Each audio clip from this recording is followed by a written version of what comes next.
Assalamualaikum warahmatullahi wabarakatuh. Kami dari kelompok 6 akan mempresentasikan tentang analisis kelembagaan dan peranannya terhadap pendapatan peternak di kelompok tani Simpai Tampomas, Kabupaten Sumedang, Provinsi Jawa Barat. Studi kasus di kelompok peternak kambing Simpai Tampomas, Kecamatan Cimalaka, Sumedang. Saya Tasya Putri Indra Pranisti, NPM 18 10 10 10 18. Yang pertama ada keadaan umum lokasi penelitian. Desa Ciberung Wetan di Kecamatan Cimalaka, Kabupaten Sumedang memiliki batas-batas wilayah. Sebelah utara berbatasan dengan Desa Kehutanan Kecamatan Conggeang, sebelah selatan berbatasan dengan Desa Ciuyah Kecamatan Cisarua, sebelah timur berbatasan dengan Desa Lego Kaler atau Kidul Kecamatan Paseh, sebelah barat berbatasan dengan Desa Ciberung Kulon Kecamatan Cimalaka. Selanjutnya ada karakteristik peternak. Peternak di kelompok tani Simpai Tampomas dalam tingkat pendidikan untuk tamatan SD yaitu 58,8%, tamatan SMP 11,8%, dan tamat SMA 29,4%. Hasil ini menunjukkan sebagian besar peternak masih berpendidikan rendah. Hal ini berpengaruh terhadap daya tangkap informasi tentang cara beternak yang baik. Peternak yang menjadikan beternak menjadi pekerjaan utama yaitu 64,7%. Sedangkan yang menjadikan pekerjaan sampingan adalah 35,3%. Hal ini menunjukkan fokus utama sebagian besar peternak tertuju pada beternak. Hal ini dapat berpengaruh terhadap tingkat pendapatan peternak. Yang selanjutnya ada sistem kelembagaan kelompok ternak Simpai Tampomas. Aspek kelembagaan sangat penting bukan saja dilihat dari segi ekonomi pertanian secara keseluruhan, tetapi juga ekonomi pedesaan. Pentingnya aspek kelembagaan sudah lama dikembangkan di Indonesia, menurut Sukartawi 2002. Syarat awal masuk kelompok ini cukup mudah, yaitu pertama membayar simpanan pokok sebesar Rp25.000, yang kedua memiliki ternak tidak ada batas minimalnya, yang ketiga harus mau selalu hadir dalam rapat, kecuali sakit, keperluan keluarga, dan sedang mengurus ternak. Selanjutnya ada maksud dan tujuan kelompok. Maksud dan tujuan dibentuknya kelompok tani Simpai Tampomas adalah sebagai berikut. Maksud kelompok yang pertama, membentuk wadah belajar bersama bagi anggota kelompok pada khususnya dan anggota masyarakat sekitar kelompok pada umumnya dalam upaya meningkatkan pengetahuan dan keterampilan di bidang usaha ternak kambing dan usaha lainnya. Yang kedua, memupuk kerjasama dalam kegiatan usaha ternak kambing dan usaha lainnya. Yang ketiga, meningkatkan efisiensi pelayanan teknis dari instansi yang terkait. Tujuan kelompok.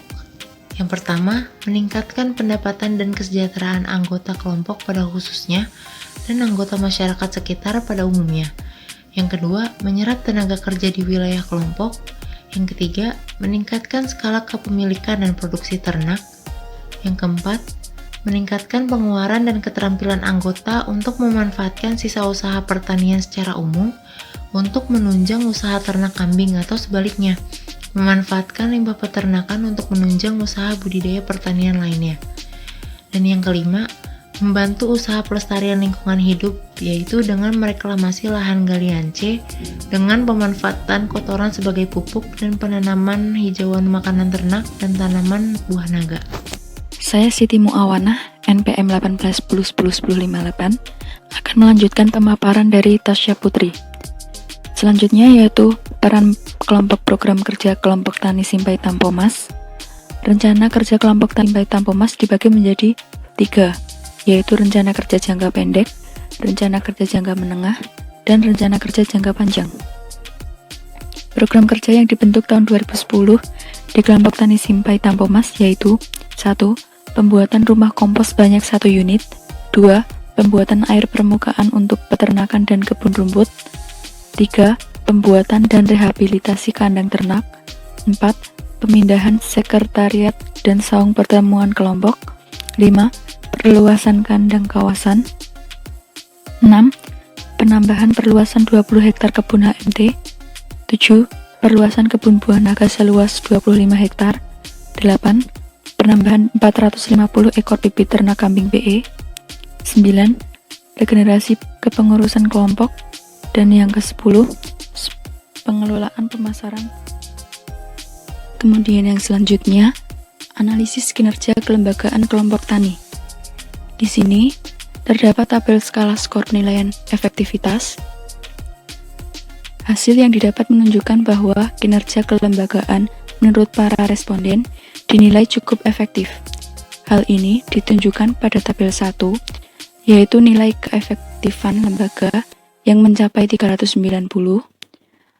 Hasil ini menunjukkan bahwa penilaian kelembagaan masuk ke dalam kategori cukup efektif.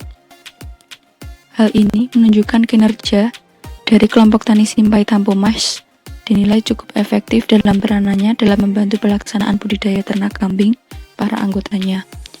Hal ini diakui oleh sebagian peternak dalam beberapa aspek, diantaranya lebih mudah memperoleh bantuan, pemasaran kambing, informasi dengan pembinaan rutin dari dinas yang diinisiasi oleh kelompok, kemudian dalam syarat awal masuk kelompok.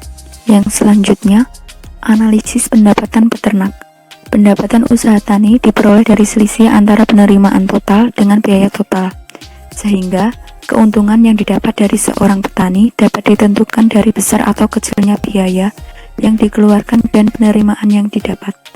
Pendapatan usaha tani dalam penelitian ini dibedakan menjadi dua, yaitu pendapatan usaha tani dalam produksi susu dan daging pola 1, dan pendapatan usaha tani dalam produksi daging pola 2. Pendapatan usaha tani tujuan produksi susu dan daging. Jumlah ternak yang dipelihara untuk tujuan produksi susu dan daging sejumlah 21,52 satuan ternak, atau dengan skala kepemilikan rata-rata adalah 4,3 satuan ternak. Biaya pada penelitian ini dibedakan menjadi dua, yaitu biaya tunai dan biaya non-tunai. Komponen biaya tunai yang dikeluarkan oleh peternak dengan tujuan produksi susu dan daging meliputi biaya untuk sewa lahan atau biaya tetap, sedangkan untuk biaya variabel tunai meliputi obat-obatan, biaya operasional, tenaga kerja, hijauan, dan konsentrat. Sedangkan biaya non-tunai meliputi biaya penyusutan peralatan dan biaya penyusutan kandang atau biaya tetap, serta pembelian susu, jempe, atau biaya variabel. Pendapatan usaha tani tujuan produksi daging. Pendapatan kotor yang diterima peternak dengan tujuan produksi daging meliputi dua jenis, yaitu pendapatan kotor tunai dan pendapatan kotor non-tunai. Pendapatan kotor tunai didapat dari penjualan ternak, sedangkan pendapatan kotor non-tunai peternak didapat dari nilai akhir ternak dikurangi dengan nilai ternak awal tahun, nilai kotoran, dan dibagi hasil atau gaduhan atau maro. Analisis rasio R atau C. Hasil penelitian rasio R atau C peternak pola 1, tujuan produksi susu dan daging di kelompok peternak kambing Simpai menunjukkan bahwa usaha ternak kambing untuk peternak dengan tujuan produksi susu dan daging adalah menguntungkan atau layak. Perhitungan rasio R atau C khusus untuk peternak dengan pola 2, tujuan produksi daging di kelompok peternak Simpai Tampomas menunjukkan bahwa usaha ternak kambing dengan tujuan produksi daging adalah tidak menguntungkan atau rugi. Sebagian peternak dengan tujuan produksi daging tidak menjadikan beternak sebagai profesi utama, melainkan hanya sebagai profesi sampingan. Sementara sumber pendapatan utama mereka didapat dari berladang dan menjadi pekerja galian pasif. Nama saya Muhammad Imam Eko Ramanto, NPM saya 1810101106. Di sini saya akan melanjutkan presentasi dari Mbak Siti Muamanah. Analisis korelasi. Korelasi antara pendapatan dengan skala usaha ternak. Hasil yang diperoleh menunjukkan adanya hubungan yang kuat antara variabel pendapatan dengan skala kepemilikan ternak atau skala usaha. Korelasi antara keduanya ditandai dengan tanda positif yang berarti ada hubungan searah antara pendapatan dengan kepemilikan ternak. Hal ini menunjukkan bahwa semakin tinggi skala kepemilikan ternak, maka pendapatan yang diperoleh akan semakin tinggi. Skala usaha di kelompok tani ternak Simpai Tampomas dinilai dari populasi ternak, produktivitas susu yang dihasilkan, dan jumlah aset yang dimiliki oleh peternak tersebut. Selanjutnya, korelasi antara pendapatan dengan pengalaman organisasi. Hasilnya menunjukkan bahwa terjadi korelasi yang sangat lemah antara kedua variabel tersebut dan ditandai dengan tanda negatif, yang berarti terdapat hubungan yang berlawanan arah antara pendapatan dengan pengalaman organisasi. Hal ini menunjukkan bahwa semakin lama peternak tergabung dalam organisasi, maka tidak diikuti dengan peningkatan pendapatan dari peternak. Faktor pendidikan cukup berpengaruh dalam penerimaan informasi tentang cara budidaya yang baik dan pengembangan usaha ternak kambing. Faktor lain yang menyebabkan terjadinya korelasi yang sangat lemah ini disebabkan oleh partisipasi peternak dalam kehadiran rapat. Selanjutnya, korelasi antara pendapatan dengan pengalaman usaha. Berdasarkan hasil pada tabel 2 di atas, dapat dikatakan bahwa terjadi hubungan yang sangat lemah antara pendapatan dengan pengalaman usaha. Hubungan yang lemah antara keduanya terlihat dari nilai korelasi antara variabel pendapatan dengan skala usaha sebesar negatif 0,137. Nilai korelasi yang lebih kecil dari sebaran normal, yaitu 0,5, menunjukkan hubungan yang sangat lemah antara keduanya. Korelasi yang negatif antara kedua variabel tersebut menyatakan bahwa terjadi hubungan yang berlawanan arah antar pendapatan dan pengalaman usaha. Hal ini menunjukkan bahwa semakin lama peternak memulai usaha dalam peternak, maka tidak diikuti dengan peningkatan pendapatan dari peternak tersebut. Hal ini terjadi dikarenakan usaha yang dilakukan peternak masih terbilang konvensional, sehingga perkembangan ilmu-ilmu terkini terkait peternakan tidak mereka aplikasikan dalam usaha peternakannya, sehingga mengakibatkan perkembangan usaha mereka cenderung tidak terjadi peningkatan yang signifikan atau statis dari segi pendapatan. Selanjutnya, korelasi antara pengalaman usaha dengan pengalaman organisasi. Setelah bergabung di kelompok selama 10 tahun, peternak bergabung dalam kelompok bukan atas dasar rekrutmen dari kelompok kepada peternak, namun atas dasar kesadaran untuk membangun kelompok tani ini dengan tujuan mereklamasi lahan. Hasil yang didapat menunjukkan nilai korelasi 0,968. Nilai korelasi yang lebih besar dari nilai sebaran normal, yaitu 0,5, menunjukkan adanya hubungan yang kuat antara variabel pengalaman organisasi dengan pengalaman usaha. Korelasi antara keduanya ditandai dengan tingkat kesalahan adalah 0,001, yang menunjukkan tingkat kesalahan data yang sangat rendah. Banyak di antara anggota kelompok tani Simpai Tampo Mas yang langsung memulai usaha ternak kambing setelah bergabung dalam kelompok. Hal ini ditandai dengan nilai korelasi yang positif antara pengalaman usaha dengan pengalaman organisasi. Sebagaimana besar peternak kambing di kelompok tani Simpai Tampo Mas menilai perlu adanya kelompok tani untuk pengembangan usaha ternak kambingnya, dikarenakan akan mudah dalam akses pengembangan usaha, seperti pemasaran produk ternak, pengadaan sarana produksi ternak, serta pembinaan atau pelatihan yang datang dari dinas.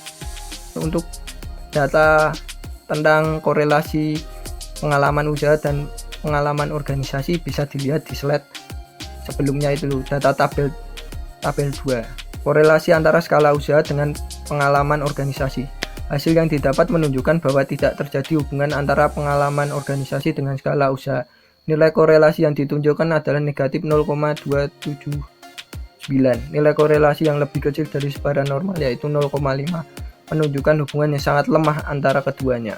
Korelasi yang negatif antar kedua variabel tersebut menyatakan bahwa terjadi hubungan yang berlawanan arah antara pengalaman organisasi dengan skala usaha. Pengalaman organisasi dari peternak Simpai Tampo Mas dapat dikatakan cukup lama, yaitu rata-rata yang masuk ke dalam anggota sudah sejak kelompok ini didirikan, yaitu tahun 1998.